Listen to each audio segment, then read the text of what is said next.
Hello guys, আজকে এটা হচ্ছে কক্সবাজারের লাস্ট ভিডিও। এখান থেকে হোটেলে যাব, যে ওইখান থেকে ফ্রেশ হয়ে আমরা আগামীকাল সকালে আমাদের যে গন্তব্যস্থান সেখানে আমরা রওনা দেব। কক্সবাজারকে গুড বাই।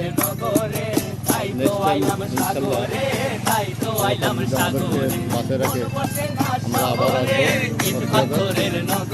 আমাদের জন্য দোয়া করবেন, আমরা সুন্দরভাবে সুস্থভাবে আমাদের যে গন্তব্যস্থান সেখানে যেন পৌঁছতে পারি।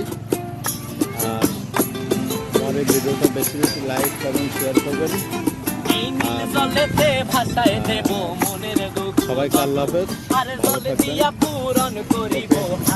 Cox's Bazar good bye, tata.